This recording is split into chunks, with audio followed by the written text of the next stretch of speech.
Tributes continue to pour in following the death of civil rights leader and former Democratic presidential candidate Reverend Jesse Jackson, who has died at the age of 84.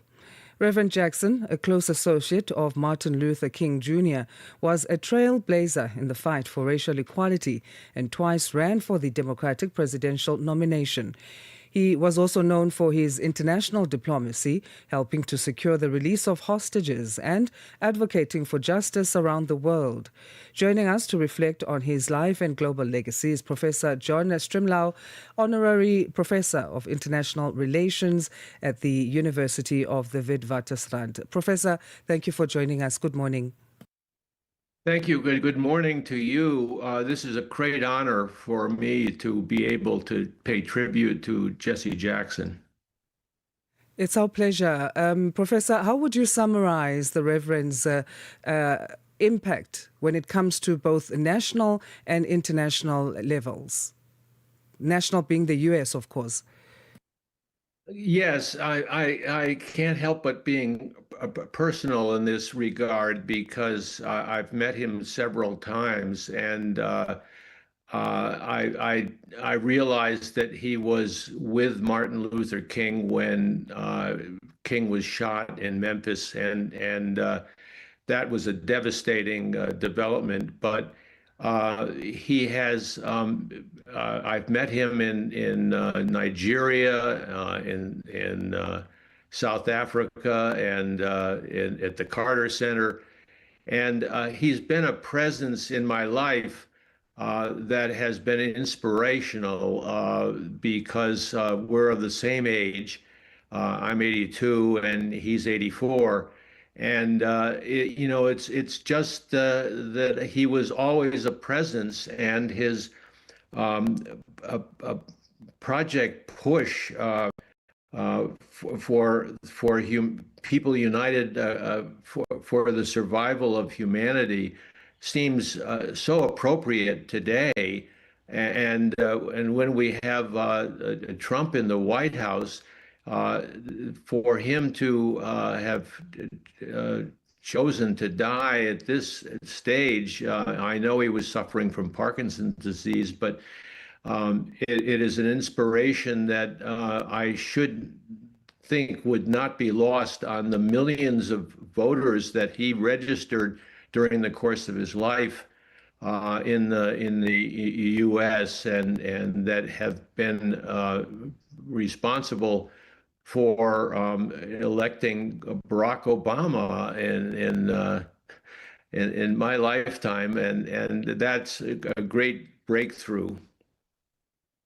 That devastating development you mentioned earlier, him being at the balcony where Martin Luther King was shot, do you think that had an influence on him then later becoming this advocate for justice around the world, and how deeply he was involved in global diplomacy? Well, yes, but he and he was inspired by Dr. King, as we all were.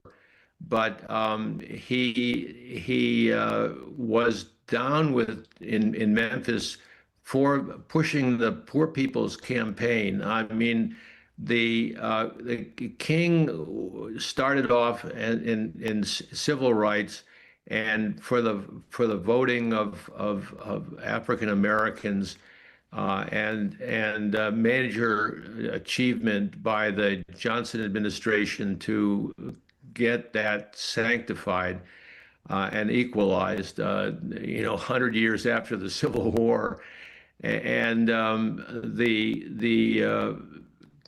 King legacy was to have gone into poverty, and that was pushed by Reverend Jackson and throughout his life, and he was always pushing King to get the poor people's humanities recognized and satisfied electorally and in other ways, but also he was trying to get the basic survival kits, for the homeless and for the underemployed and unemployed and the poor people generally who are a sense of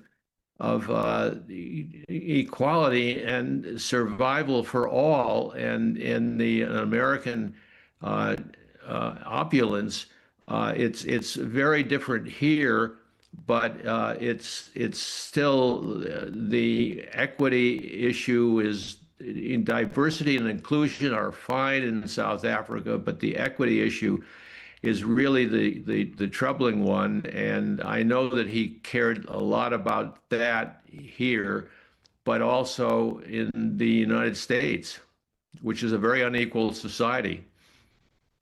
His involvement in advocating for African liberation movements, how significant would you describe his influence on Africa?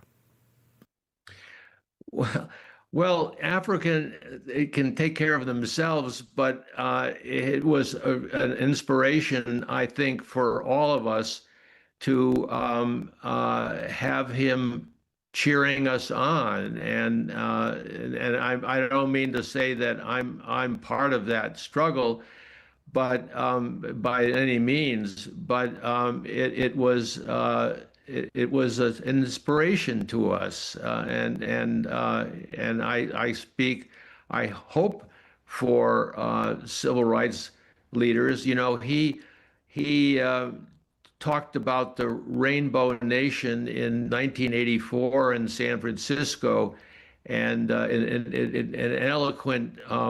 He was running for president, and he did not win. Mondale won the nomination, but his speech was absolutely breathtaking, and he coined the term Rainbow Nation for the United States.